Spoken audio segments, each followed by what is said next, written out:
BFM Business, l'heure H, le rendez-vous du Cercle des économistes. Bonsoir à tous et bienvenue dans l'heure H avec ce soir, comme tous les lundis soirs, le rendez-vous du Cercle des économistes. Évidemment, ils sont déjà dissipés. Jean-Hervé Lorenzi, le président du Cercle. Jean-Hervé, bonsoir. Bonsoir. Merci d'être avec nous. Christian Saint-Etienne, professeur. Bonsoir, Christian. Bonsoir. Vous publiez, j'en profite pour le dire, Relever la France, état d'urgence. Et on va quand même préciser que c'est vous qui avez concocté, entre autres, notamment, comme vous voulez, le programme des Républicains sur le plan économique. On y reviendra largement pour voir si c'est tenable ou pas, sous la férule du moins d'Emmanuel Le Chypre. Bonsoir Emmanuel. Bonsoir à tous. Et c'est surtout que vous allez, je crois, passer la moulinette tous les programmes économiques avec un algorithme qui s'appelle comment C'est un modèle économétrique, tout ce qu'il y a de plus traditionnel, qui s'appelle Maxime. Voilà. 2, qui est élaboré par des universitaires français, qui est utilisé dans la plupart des universités françaises et qui va nous permettre de mesurer l'impact des propositions faites par tous les candidats sur la croissance, sur le chômage, sur les comptes publics. Écoute, très intéressant. Vous viendrez nous en parler. Je crois que ça commence évidemment en fin de semaine. Fin de semaine prochaine. Non, cette semaine. Dès jeudi, en l'occurrence sur François Fillon. Messieurs, demain, c'est le cadrage budgétaire. Michel Sapin a déjà annoncé ce dimanche que la prévision de croissance qu'il estimait pour 2016 serait de 1,5%, un petit peu plus que prévu. Donc ça veut dire qu'il voit un troisième trimestre plutôt positif. Donc ça veut dire qu'en 2017, on devrait être sur un trend plutôt meilleur que prévu. Bon, c'est un budget 2017 qui va être exécuté juste quelques mois, parce qu'évidemment il y a l'élection présidentielle. Est-ce que ce budget, normalement, on va avoir un déficit budgétaire, on va tout connaître les hypothèses demain, 2,7 pour 2016, on verra, ils vont maintenir leurs prévisions pour 2017. Est-ce que ce budget, il est important ou pas, Jean-Hervé Lorenzi? Non. Merci, au revoir. Voilà. Non, mais pour les raisons, ma chère Edwige, pour les raisons que vous avez indiquées, c'est un budget qui en réalité ne sera jamais appliqué. Donc moi je veux bien que ça s'intéresse beaucoup aux choses non appliquées, mais dans les faits, soit la majorité actuelle poursuit et évidemment elle va modifier sa trajectoire, car on se sera aperçu que on ne sera pas du tout sur la trajectoire prévue, et donc il faudra essayer de s'en rapprocher. Les 2,7, il va falloir y arriver quand même. Je sais pas comment on va y arriver par une espèce d'opération céleste. Soit c'est l'opposition, c'est mon ami Christian qui est à la manœuvre, et évidemment il va bouleverser les choses, tout simplement parce qu'il faut à la fois qu'il réduise les dépenses, mais ça se fait pas en deux coups de cuillère à peau. Il faut qu'il augmente, qu'il baisse les impôts. Il faut, ce qui est annoncé par à peu près tous les candidats de droite, dans des variantes différentes, mais finalement pas tellement. Comme il est très sérieux, il va falloir qu'il essaye d'ajuster le tout. Tout ça dans un dispositif où on va s'apercevoir que chacun va dire ce qu'ils commencent tous à dire. Finalement, cette règle de Maastricht de 3% est en réalité une purement conformiste. Il y a un raisonnement économique, on en a parlé du reste la dernière fois avec Emmanuel Le Chypre, mais cela dit, tout le monde est en train de s'asseoir dessus. Oui, tout le monde est en train. Alors, ce qui m'intéresse, et pour répondre plus précisément à votre question, ce qui m'intéresse, c'est le train de croissance. Ouais. Avec Emmanuel, on a toujours eu des positions plutôt assez positives. Sur 2016. Sur 2016, mais on avait aussi des positions... on a toujours eu ça. On avait eu cette discussion en 2015, je m'en souviens. Moi, je suis convaincu que l'année 2017 sera exactement comme l'année 2016, pas très différente. États-Unis, entre 1,9 et 2,1. Et 1,5, donc 1,5, 1,5 en Europe. En France. Environ 1,4, 1,5 en France pour 2016. Il n'y a pas de... Tout ça, c'est des chiffres et des débats à la mort moelleux. Et si l'on est un tout petit peu plus laxiste, ce qu'on sera forcément en année électorale, à mon avis, on fera du 1,6, 1,7 l'année prochaine. Donc je suis convaincu que quelle que soit la majorité, ce sera, et je vois le regard perplexe d'Emmanuel, mais on est en année électorale, et donc, quoi qu'il arrive, il y aura des petits coups de pouce partout, quelle que soit la majorité, donc on fera 1,7. 1,7 de croissance. 1,7 en 2017. Oui, plus ça rime bien. Christian Saint-Etienne, On va rester sur la croissance. Après, on parlera du déficit parce que je vous prendrai un peu à partie parce qu'on voit bien que tous les candidats à droite, en tous les cas pour la primaire, ils sont tous en train de dire qu'il faut faire des baisses des aides. Moi, je défends mon programme qui est dans la Relever la France, et j'ai participé au programme qui a été présenté le 2 juillet au Conseil national des Républicains, sachant que chaque candidat à la primaire a son programme qui n'est pas celui du parti nécessairement. Voilà. Alors vous n'avez pas tout à l'heure posé la question, est-ce que le budget 2017 qui va être présenté demain est important? Moi, je réponds oui. Je réponds oui, pourquoi? Parce que ça va donner les orientations de Hollande s'il est candidat à nouveau en 2017. Ça, c'est un premier point. Le deuxième point, c'est que c'est quand même le point d'orgue du quinquennat. Donc, si ce quinquennat avait réussi, on devrait voir dans ce budget les fruits des efforts qui ont été faits. Or, on va s'apercevoir que, en réalité, la dépense est toujours pas contrôlée, d'une part, et que, d'autre part, le déficit sera supérieur à ce que nous avons promis à Bruxelles. Pour ce qui est de la croissance pour 2017, je suis moins optimiste que Jean-Hervé. Il y a un certain nombre d'économistes notamment Patrick Artus et d'autres, avec lesquels je suis assez d'accord, en 2017. Et d'ailleurs, dans le livre que j'ai publié et que j'avais écrit au premier semestre, à la fin du premier semestre, j'anticipe plutôt un ralentissement en 2017. Alors pourquoi le ralentissement en 2017 ? Ce qui a porté la croissance en 2015-2016, c'est essentiellement la baisse du prix du pétrole et la baisse de l'euro. Les effets... Mais on va rester quand même grosso modo sur un baril à $50. Hein. Oui, mais d'accord. Mais les effets positifs de cette baisse ont été intégrés à la croissance 2015-2016. Il n'y a pas d'effet pour 2017. Comme il n'y a pas de reprise saine de l'investissement productif, on a un petit rebond de la construction. Donc on n'a pas de moteur massif qui pourrait nous conduire à avoir une croissance très supérieure à 1 à 1,2. Ah oui, d'accord. Donc vous êtes vraiment dans l'hypothèse extrêmement basse, dans la fourchette très basse. L'année, on acquis, on aura déjà plus d'1%. Oui. Je le souhaite pour toi d'ailleurs parce que. Non, je souhaite, mais moi, je ne le souhaite pas puisque au contraire, je ne souhaite pas avoir raison. Je ne souhaite pas qu'il y ait un ralentissement. On reste un instant sur la croissance. Emmanuel, votre pronostic. Après, on passera sur l'autre aspect, mais évidemment, qui est forcément lié, qui est le déficit. Et on va être sur les 2,7%, hypothèse du gouvernement, si vous y croyez ou pas. Emmanuel. Tout a été dit. Moi, je pense que effectivement, les effets les effets. C'est vrai que là où Christian a raison, c'est que ce qui compte en conjoncture, c'est les impulsions qui sont données. Et c'est vrai que oui, d'accord. Si on reste à un niveau très bas de taux d'intérêt, si on reste au même niveau de l'euro et si on reste au même niveau de prix du pétrole, on n'a pas l'impulsion qui avait été donnée très fortement en fin 2014 et 2015 et dont a bénéficié 2016. C'est vrai que la vraie dynamique de croissance entre guillemets, elle est portée par effectivement la meilleure conjoncture dans le bâtiment, l'investissement c'est mou. Donc moi j'ai beaucoup de mal à croire qu'en 2017 sera meilleur que 2016. Donc tu feras un 5.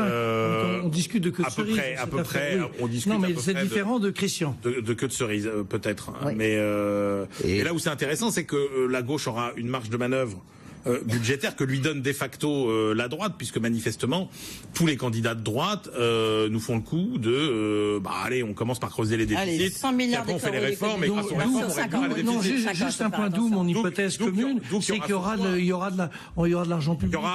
Évidemment, il y aura de l'argent public, donc c'est pour ça qu'on va faire. Ce sera peut-être pas un 7, ce sera peut-être un 6, mais on est quand même dans une conjoncture qui ne sera pas si mauvaise que cela. Après, il y a un contexte européen qui est quand même compliqué. Hein. Il faut on va rester un instant sur la France. Non, mais c'est sûr que c'est un impact. Oui, mais je veux dire, pour la croissance entre l'Italie, l'Espagne... Et puis même l'Allemagne, attends un ralentissement en Allemagne. Ne sous-estimons pas, alors pour le coup, un point très positif, c'est qu'on reproche aux Allemands de ne pas faire de relance, mais ils en font une, en fait. Quand vous regardez le niveau d'augmentation des dépenses publiques en Allemagne, c'est-à-dire que l'Allemagne se permet à la fois de faire une augmentation assez forte des dépenses publiques, des dépenses d'infrastructure, et va baisser en même temps les impôts, donc ça va être une impulsion budget à l'équilibre en plus, qui ne sera pas notre cas en l'occurrence. Alors sur cette question du déficit budgétaire, moi j'ai un peu le sentiment, alors je vais me tourner vers vous, peut-être Christian en Saint-Etienne, que le sérieux budgétaire, il a un peu changé de camp. C'était traditionnellement la droite qui était un peu la vigie, il faut serrer les comptes, il faut être dans les critères de Maastricht. Et puis là, on a le sentiment que le sérieux budgétaire est plutôt du côté du gouvernement, entre guillemets, parce que on va voir quand même qu'il y a quelques loups, dans les comptes publics. Et puis, mais en revanche, à droite, on dit, bah oui, il faut lâcher François Fillon, Nathalie Kosciusko-Morizet, même d'une certaine manière Alain Juppé. Il faut de la relance, il faut baisser les impôts, il faut faire des économies de dépenses, etc. Non, mais c'est deux choses différentes. Si on baisse la dépense, ça contribue à l'équilibre. Mais pas tout de suite. En 2017, vous êtes d'accord avec moi que le budget, il sera pas de 7. Il y a deux choses à distinguer dans ce que vous évoquez. Il y a d'abord le diagnostic qui a été porté par les principaux leaders de la droite. Aujourd'hui, si on regarde les anticipations de second tour de la primaire, ça devrait être une primaire Sarkozy-Juppé au second tour. Et vous avez un autre candidat, Fillon, qui a fait un très gros travail programmatique. Ouais. Donc quand vous prenez ces trois principaux candidats et les discussions qu'on peut avoir avec eux, et je partage totalement le diagnostic, ils sont très inquiets de l'effondrement de notre capacité productive. Donc l'idée, c'est de faire quelque chose de très fort pour essayer de relancer la production. Un choc. De faire un choc. Choc fiscal, quoi. Donc, non, un choc. Donc, qui peut passer par un choc de confiance, par exemple, une réforme de la fiscalité du capital qui ne coûte pas tellement et qui peut avoir un impact sur la psychologie des entrepreneurs qui soit très fort. Ça, c'est ce sur quoi on était à peu près tous d'accord au printemps. Et puis, depuis quelques semaines, il y a une sorte de course à l'échalote où face à la stagnation de l'économie, parce que même 1%, même si c'est 1%, c'est pas une reprise très forte, sachant que je rappelle que le seuil à partir duquel l'économie française va bien, c'est au moins un 8. C'est au moins un 8 pour qu'on crée spontanément des emplois marchands non aidés et pour qu'on ait une amélioration des finances publiques. Ça fait 15 ans qu'on est en dessous de ce 1,8. Donc, en moyenne. Donc, quand on regarde cette situation, il y a des candidats qui, tout à coup, dans l'exercice de la préparation de la primaire, sont dans une surenchère sur ces sujets. Moi, personnellement, je ne valide absolument pas cette évolution. Et ça promet pour la suite. Non, mais c'est le premier point. Mais le deuxième, c'est que je pense qu'une fois que la primaire sera passée et qu'on connaîtra le candidat, il va y avoir une reprise en main sur le programme, parce que on ne peut pas espérer rendre confiance dans l'avenir de l'économie française en laissant penser qu'on peut laisser dériver le déficit. Il y a chez mon ami Christian une légère contradiction. Je suis très souvent d'accord avec sa vision, qui est une vision d'abord d'économiste et pas de... Mais en réalité, là où il a raison sur un point, et il le rappelait, c'est l'espèce de déshérence de notre système productif. Pour des tas de raisons qui sont qu'on n'a pas investi. On investit peu, pour des raisons que, en réalité, peut-être que on n'est pas suffisamment sur l'obstacle, etc., etc. Mais enfin, il y a un problème qui est quand même majeur. Alors, il se cache, on a des discussions éternelles pour savoir si Alstom, il faut que ceci ou cela. Le problème, c'est, est-ce qu'on continue à produire ou non des machines? Est-ce que les bagarres entre la SNCF et Alstom sont pas d'un autre? Tout ça pour dire que je partage complètement le diagnostic, et derrière tout ça, il y a la fiscalité du capital. Que ce soit les revenus du capital, que ce soit les cessions, les plus-values, que ce soit l'ensemble qui fait que les gens ont envie d'investir. Et puis, si on pense que l'urgence, je prends le terme qu'utilise mon ami Christian dans son livre, nous sommes en état d'urgence, honnêtement, qu'on fasse 1/10 de plus ou 2/10 de plus de déficit, c'est quand même de nature seconde. Mais est-ce qu'on peut faire 4-5 de déficit? Alors, ce que nous ne voulons pas, alors déjà, parce qu'il y a un choc de confiance au niveau européen. Ce que, à mon avis, nous ne voulons pas, c'est que cette dérive des finances publiques soit destinée à n'importe quoi, c'est-à-dire destinée à des dépenses de fonctionnement. Il faut arriver à ce que notre pays réinvestisse dans l'avenir, dans le passé, arrive à reconstruire un système productif. Mais ça se fera avec de l'argent. Oui, mais reconnaissez que c'est quand même, un changement de discours assez spectaculaire quand même par rapport à tout ce qu'on a traversé, la politique de l'austérité. Ce serait une rupture dans la cohérence du discours de la droite et de la gauche. Qui se retournerait contre la droite d'ailleurs. Ouais. Donc je pense que c'est un événement temporaire. Et je rappelle qu'il y a une primaire les 20 et 27 novembre et que donc les gens sont dans un parcours. C'est celui qui sort à la tête de la primaire qui ensuite peut prétendre au Mickey. Hein, sauf que ce que Christian a dit, si j'ai bien compris, c'est qu'en fait, ça sert à rien de toute façon de se baser sur les programmes, puisqu'à la fin, il y aura une espèce de nouveau programme de toute façon, il y aura de tout. Non, mais une fois qu'il y aura eu la primaire, il y aura un candidat désigné. Oui, qui appliquera son programme. Et il finalisera le programme avec lequel il ira à la présidentielle. L'énorme avantage du gagnant de la primaire de la droite, c'est que de toute façon, c'est le gagnant final. Alors, donc là-dessus, il peut calmer le jeu dès qu'il est en situation de. Si je reviens sur la question que vous posiez tout à l'heure. Ouais. Bon, on a une dépense publique qui est à 1200 milliards d'euros par an, hein, et qui dérive naturellement, si on fait rien, entre 25 et 30 milliards. Bon.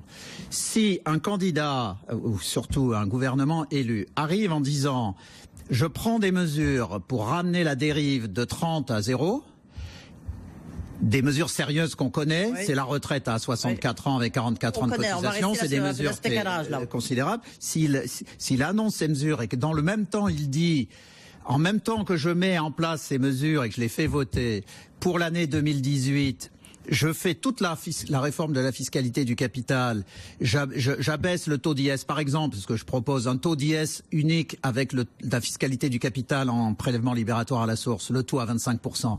On fait la totalité du package d'un seul coup pour essayer d'envoyer un message très puissant, pas seulement aux entrepreneurs français, mais aux entrepreneurs internationaux. Alors dans ce cas-là, c'est crédible, mais si on a ce discours général où on se permet de tout lâcher, c'est la dérive et la débâcle. Oui, sauf que le choc de confiance, il peut venir que de mesures spectaculaires immédiatement. Le discrédit des promesses qu'on feront les candidats sera tel de toute façon que si on nous promet encore des queues de cerises sur 5 ans, ça n'aura aucun effet. La réputation de la France va en prendre un coup. De nouveau. C'est pour ça qu'on voit mal comment les comptes publics ne pourraient pas être impactés dans le sens de plus de déficit. Si Fillon, il veut créer, je prends l'exemple de Fillon, s'il veut créer un vrai choc de confiance pour les entreprises, c'est 40 milliards d'allègement de charges, il est fait tout de suite.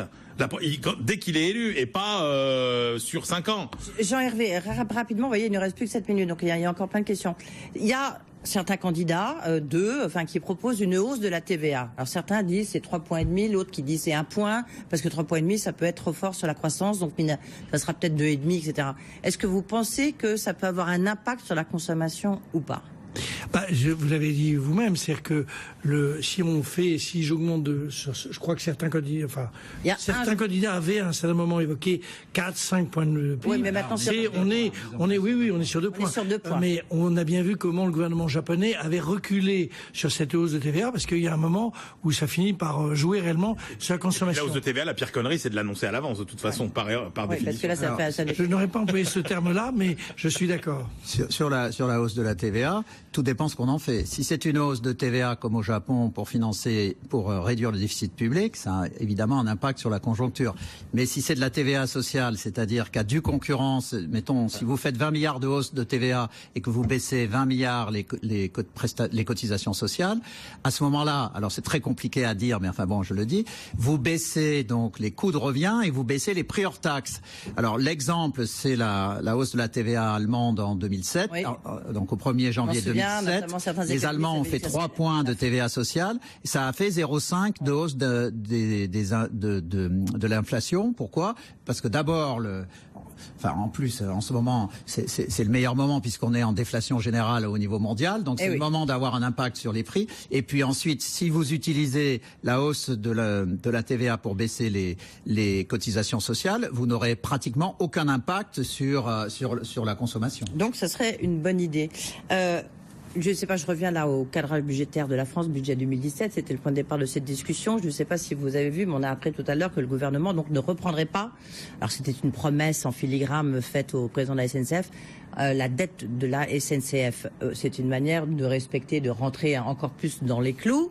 C'est un coup dur pour la SNCF, Jean-Hervé Lorenzi ? Bien sûr, c'est un coup dur. Après Alstom, où on l'oblige, on force le bras quand même du président à faire des commandes ?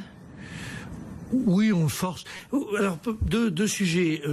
Évidemment, ne pas reprendre sa dette alors qu'on s'était engagé à le faire, c'est un problème pour lui. L'idée que, à un moment déterminé, on ait des commandes qui puissent être utiles quand vous êtes un actionnaire, parce que, enlevons le mot État, disons actionnaire. Je suis actionnaire d'une entreprise. Je me débrouille par tous les moyens pour que cette entreprise marche bien. L'histoire de dire que les commandes seraient, sauf à savoir à se dire que Alstom est incapable de produire la moindre locomotive, ce qui serait quand même dommage, c'est qu'il y ait un petit coup de pouce d'un endroit ou de l'autre. Objectivement, ne soyons pas naïfs dans ces affaires-là. Je trouve qu'on lui tord pas le bras, mais pour l'affaire de la négociation avec les syndicats, on lui a pas tordu le bras, on lui a non, mais on lui a donné une carotte. Et quant à l'endettement, c'est le deuxième bras. Il y a peut-être un moignon qui reste, mais voilà. Donc je trouve que on se comporte pas bien vis-à-vis d'un grand président d'une entreprise de cette nature. Et là, c'est vraiment les limites. Pas du tout dans l'affaire d'Alstom, mais dans l'affaire de la négociation syndicale et dans l'affaire de l'endettement, on se comporte de manière totalement indigne. Mais l'État, est l'actionnaire le plus exigeant, le moins loyal et presque le plus malhonnête. Donc, Mais bon, je suis pas sûr que tel ou tel actionnaire à un moment de chez Peugeot n'ait pas été critiqué. Je veux dire, tous les actionnaires, c'est la vie, ça. Il s'appelle l'État et donc mais l'État, il demande pas tout et son contraire. L'État demande tout et son contraire aux boîtes dont il est actionnaire. C'est pas le cas de la SNCF, c'est particulièrement vrai. Et je suis d'accord sur le point que là où on a vraiment porté un coup de poignard à la SNCF, c'est sur la renégociation de la convention du rail. Puisque non seulement ça empêche la SNCF de se rénover de l'intérieur, mais ça bloque toute concurrence venant de l'extérieur. Mais là où une décision assez judicieuse, de mon point de vue, mais qui correspond vraiment au positionnement d'un actionnaire dynamique a été prise, c'est pour l'affaire de Hinkley Point, c'est-à-dire l'affaire d'EDF. C'est une décision à 20 ans, c'est une décision qui est stratégique, c'est une décision qui permet peut-être de sauver la filière électronucléaire, je l'espère en tous les cas. À condition qu'on ait encore besoin du nucléaire, c'est ça la question, hein. Emmanuel, vous avez cette prétention des ingénieurs français, elle est totalement, elle nous ruine depuis 20 ans. Tous ces grands patrons qui sont pas des patrons, qui sont des types qu'on propulse à la tête des entreprises publiques, qui font n'importe quoi avec notre argent, alors qu'ils sont même pas capables de construire un EPR en Finlande qui coûte 3 fois plus cher que prévu, qui a plus de 9 ans de retard. Et on nous dit, mais vous inquiétez pas, en Angleterre, ça va marcher maintenant. 6 ans et demi de construction, les hypothèses. En tous les cas. Là, Jean-Hervé, là. Oui, non, mais je veux dire, il ne m'impressionne pas du tout. Mais, pas du tout. Mais je rappelle qu'il y avait un appel d'offres, qu'on a été leader dans l'électronucléaire, que c'était les mêmes ingénieurs. Il se trouve qu'ils ont perdu la main. Ça arrive, dans la vie d'un arrive. Mais il faut penser qu'ils sont capables d'une réaction. En 1 minute 20, tant pis pour vous, vous serez obligé de faire court. Est-ce que l'euro est la cause de tous nos maux? En tous les cas, c'est Joseph Stiglitz que vous avez interviewé, Emmanuel Le Chypre, qui dit que c'est responsable de la stagnation en Europe. Est-ce qu'il faut supprimer l'euro? Est-ce que l'euro va éclater? Oui, non? De toute façon, l'euro a été construit sans les instruments de sa réussite, puisque... Donc est-ce qu'il faut continuer avec l'euro? Dans la situation où nous sommes, la seule solution possible, s'il doit y avoir un éclatement, c'est que ce soit l'Allemagne qui sorte. Parce qu'on sait que techniquement, des pays faibles comme la France ou l'Italie ne peuvent pas sortir. C'est pour ça que la Grèce n'est pas sortie. Donc tout le discours politique de l'extrême droite et de l'extrême gauche qui dit que ça serait la solution de tous les problèmes français, c'est un mensonge total. Jean-Hervé. Je suis pas d'accord du tout. Cette expression, la France faible, est un peu excessive. Cette façon de s'autoflageller est très peu habituelle chez toi, mon cher garçon. Je rappelle que tout à l'heure, on a dit que le secteur productif français était à la dérive. Oui, l'euro, évidemment qu'on ne peut pas y toucher aujourd'hui. Le problème, c'est que ce ne sont pas les instruments tels que on l'a dit, il faut une politique budgétaire commune. Non, il faut, ce que dit Stiglitz, et qui est très intelligent, et qu'Emmanuel a mis en forme ce jour-là, a mis en valeur, c'est l'idée qu'il faut de la souplesse dans les instruments, qu'il faut de la flexibilité. Ce qui est absurde dans le système d'aujourd'hui, c'est qu'on est dans un système dont on ne peut pas bouger un epsilon, sauf à créer un drame, et c'est un système qui, quelque part, ne marche pas. J'étais assez pour des systèmes de change légèrement flexible. Merci. C'est ce qu'ils proposent. Oui. Messieurs. Oui, mais c'est parce qu'on a. L'euro ne fonctionne pas comme ça. Avec Joseph Stiglitz, vous pouvez le réécouter avec Emmanuel Le Chypre. Et sinon, vous pouvez relever la France, état d'urgence, en l'occurrence de Christian Saint-Etienne, Chevalier Jacob. Merci, messieurs. Demain, on parlera d'investissement, du reste, avec Nicolas Dufourcq, le patron de BPI France. Pour l'instant, c'est Fabrice Lundi et ses décodeurs. Bonne soirée.